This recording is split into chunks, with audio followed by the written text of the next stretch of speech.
ಪ್ರಶ್ನೆ ನಿಮ್ಮ ಹತ್ರ ಮಾತನಾಡ್ತೀನಿ. ಅದಕ್ಕಿಂತ ಮುಂಚೆ ಫಣೀಂದ್ರ ಅವ್ರಿಗೆ ಒಂದು ಪ್ರಶ್ನೆ ಇದೆ.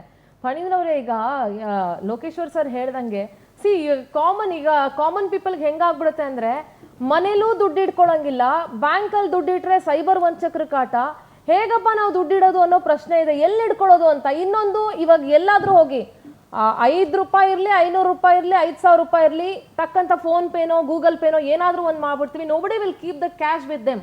ವಾಲೆಟ್ ಹುಡ್ಕಿದ್ರೆ ಅದ್ರಲ್ಲಿ ಬರೀ ಕಾರ್ಡ್ಗಳಿರುತ್ತೆ ಹೊರತು ಒಂದು ₹10 ನೋಟ್ ಕೂಡ ಇಟ್ಟಿರೋದು ಬಹಳ ಬಹಳ ಕಡಿಮೆ. ಅದರಲ್ಲೂ ಈಗಿನ ಜನರೇಷನ್ ₹5 ಕೊತ್ತಂಬರಿ ಸೊಪ್ಪು ತಗೊಂಡ್ರು ಫೋನ್ ಪೇ ಮಾಡುವಂತ ಕಾಲದಲ್ಲಿ ನಾವಿದೀವಿ ಇವಾಗ.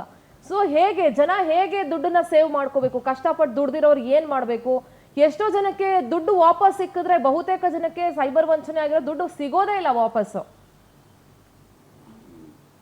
ಇಲ್ಲ ಮೇಡಮ್, ದುಡ್ಡು ಇಟ್ಕೊಂಡು ಮಾತ್ರಕ್ಕೆ ನಾವು ಕೆಲವು ಕಾಂಪ್ಲೈನ್ಸಸ್ಗಳನ್ನ, ನಮ್ಮ ಕಾಮನ್ ಸೆನ್ಸ್ಗಳನ್ನ ಕಡಿಮೆ ಮಾಡ್ಕೋತೀವಿ ಅಂತ ಹೇಳೋದು ಈ ಕ್ವೆಶನ್ ಅಲ್ಲ. ನಾವು ಎಷ್ಟು ಜಾಸ್ತಿ ದುಡ್ಡು ಇಟ್ಕೊಂಡಿರ್ತೀವಿ ಇವತ್ತಿನ ಸೈಬರ್ ಲೋಕದಲ್ಲಿ, ಅಷ್ಟು ವಿಜಿಲೆಂಟಾಗಿ ನಾವು ಇರಬೇಕಾಗಿರೋದು ಜವಾಬ್ದಾರಿ ಎಲ್ರಿಗೂ ಇದೆ. ಅದು ಅಂದರೆ ನಾವು ಎಷ್ಟು ಬೇರೆ ಬೇರೆ ಪ್ಲ್ಯಾಟ್ಫಾರ್ಮ್ಗಳಲ್ಲಿ ನಾವು ದುಡ್ಡು ಯಾವ ರೀತಿ ಬಳಸ್ತಿದ್ದೀವಿ, ಇಂಟರ್ನೆಟ್ ಬ್ಯಾಂಕಿಂಗ್ ಇರ್ಬೋದು, ಬೇರೆ ಬೇರೆ ಥರ ಡಿಜಿಟಲ್ ಪೇಮೆಂಟ್ಗಳಿರ್ಬೋದು, ಪ್ರತಿಯೊಂದು ಪ್ಲ್ಯಾಟ್ಫಾರ್ಮ್ ಪ್ರತಿಯೊಂದು ಪರ್ಪಸ್ ಕೂಡ ಅದರದ್ದೇ ಆದ ರಿಸ್ಕ್ಗಳಿದೆ. ಅದು ಗೊತ್ತಿದ್ದು ನೀವು ಆನ್ಲೈನ್ ಟ್ರಾನ್ಸಾಕ್ಷನ್ ಮಾಡ್ತೀರಾ ಅಂತ ಕೇಳಿದ್ರೆ ಯು ವೆಲ್ಕಮ್. ನಿಮ್ಗೆ ಗೊತ್ತಿಲ್ವಾ, ಬ್ಯಾಂಕಲ್ಲಿ ಇವತ್ತಿನ ದಿನ ಕ್ಯಾಶ್ ಟ್ರಾನ್ಸಾಕ್ಷನ್ ಕೂಡ ಮಾಡ್ತಿದ್ದಾರೆ. ನಿಮ್ಮ ಕನ್ವೀನಿಯನ್ಸ್ಗೋಸ್ಕರ ಅಂತ ಹೇಳ್ಬಿಟ್ಟು ನೀವು ಡಿಜಿಟಲ್ ಪೇಮೆಂಟ್ ಮಾಡ್ತಿದ್ದೀರಾ ಅಷ್ಟೇ ಹೊರತು ಎಲ್ಲ ಟ್ರಾನ್ಸಾಕ್ಷನ್ಸ್ಗಳಿಗೂ ಕೂಡ ಡಿಜಿಟಲ್ ಪೇಮೆಂಟ್ ಕಂಪಲ್ಸರಿ ಅಂತ ಮಾಡಿಲ್ಲ. ಕೆಲವು ಗೌರ್ಮೆಂಟ್ ಟ್ರಾನ್ಸಾಕ್ಷನ್ಸ್ಗಳಿಗೆ ಆನ್ಲೈನ್ ಅಂತ ಮಾಡ್ತಾರೆ. ನಿಮ್ಗೆ ಗೊತ್ತಿಲ್ಲ ಅಂತ ಕೇಳಿದ್ರೆ ನೀವು ಬ್ಯಾಂಗ್ಳೂರ್ ಒಂದು ಸೆಂಟ್ರ್ಗಳಿಗೆ ಹೋಗ್ತೀರಾ, ನೀವು ಅಲ್ಲಿ ನಿಮ್ಗೆ ಹೆಲ್ಪ್ ಮಾಡ್ತಾರೆ ಅಲ್ಲಿ. ಆದರೆ ನಾವು ದುಡ್ಡು ಇಟ್ಕೊಂಡು ನಾವು ಎಷ್ಟು ಸೇಫ್ ಆಗಿರ್ಬೇಕಪ್ಪ ಅಂತ ನೋಡಿದ್ರೆ, ಈ ನಡೀತಿರುವಂಥ ಸೈಬರ್ ರಿಸ್ಕ್ಸ್ಗಳೇನಿದೆ ಅದು ನಿಮಗೆ ಖಂಡಿತವಾಗ್ಲೂ ಗೊತ್ತಿರಬೇಕು. ಮತ್ತು ಒಂದು ಕಾಮನ್ ಸೆನ್ಸ್ ಯೂಸ್ ಮಾಡುವಂಥ ಪ್ರಶ್ನೆ ಕೇಳ್ತೀನಿ ನೋಡಿ.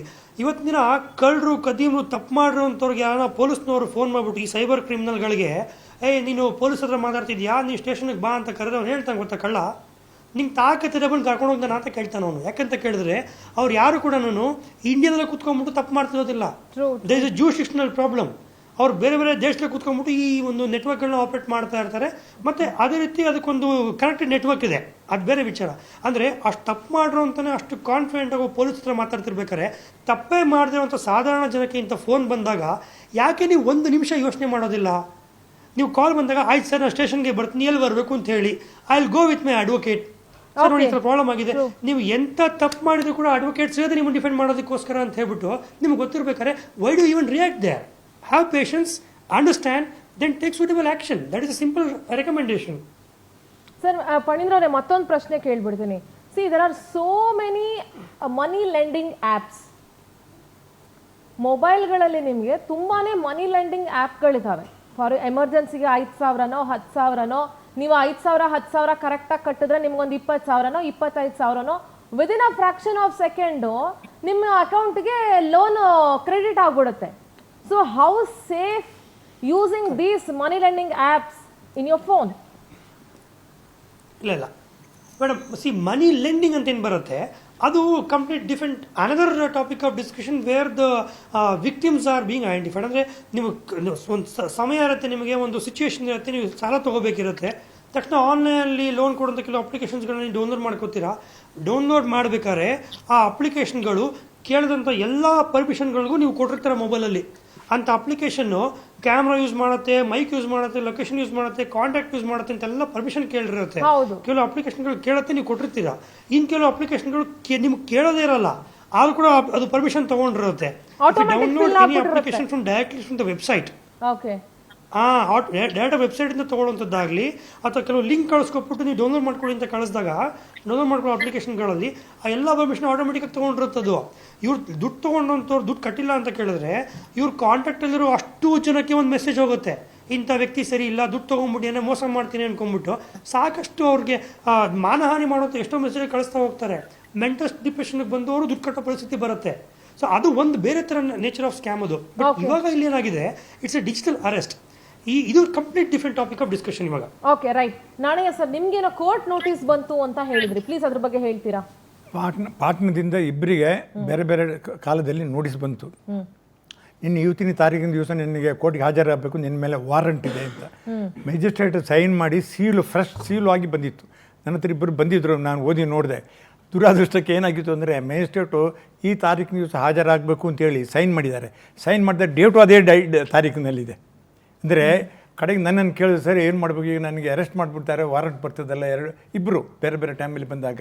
ಕಡೆಗೆ ನಾನು ಅದೃಷ್ಟಕ್ಕಾಗಿ ಒಂದು ಮಧ್ಯಪ್ರದೇಶದಿಂದ ಬಂದಿತ್ತು, ನಾನು ಒಬ್ಬರು ನನಗೆ ಪರಿಚಯದವರು DC ಇದ್ದರು, ಅವ್ರಿಗೆ ಫೋನ್ ಮಾಡಿ ಕೇಳಿದರೆ ಅವ್ರನ್ನ ಕೇಳಿ ಒಂದು ಕೊಡು, ಆ ಡೀಟೇಲ್ ಕೊಡು, ಯಾರ್ದು ಒಂದು ಕ್ರಮ ತಗೊಳ್ತೇನೆ ಅಂತ. ಹೀಗೆ ಇಂಥದ್ದು ಬರೋದು ಭಾಳ ಇದಾಗಿರ್ತದೆ. ಈಗ ಸ್ನೇಹಿತರು ಪಣೀಂದ್ರವ್ರು ಹೇಳ್ತಿದ್ರಲ್ಲ, ದುಡ್ಡು ನನ್ನ ಅಕೌಂಟಿಗೆ ಟ್ರಾನ್ಸ್ಫರ್ ಮಾಡ್ತಾರಲ್ಲ, ಕೆಲವು ಸತಿ ಟ್ರಾನ್ಸ್ಫರ್ ಮಾಡ್ತಾರೆ ಅವರು. ಯಾಕಂದರೆ ಮಾಡಿದ ತಕ್ಷಣ ನಂಬಿಕೆ ಬರಬೇಕಲ್ಲ, ನಂಬಿಕೆ ಬಂದ ಆದಮೇಲೆ ಸ್ವಲ್ಪ ದುಡ್ಡು ಕೊಟ್ಟು ಕಡೆಗೆ ಅವಾಗ ಬ್ಯಾಂಕ್ ಡೀಟೇಲ್ಸ್ಗಳು ಇವು ತಗೊಳ್ತಾರೆ, ಪ್ಯಾನ್ ನಂಬರ್ಗಳು, ಆಧಾರ್ ಕಾರ್ಡುಗಳು ಎಲ್ಲ ಕೊಡ್ತಾರೆ.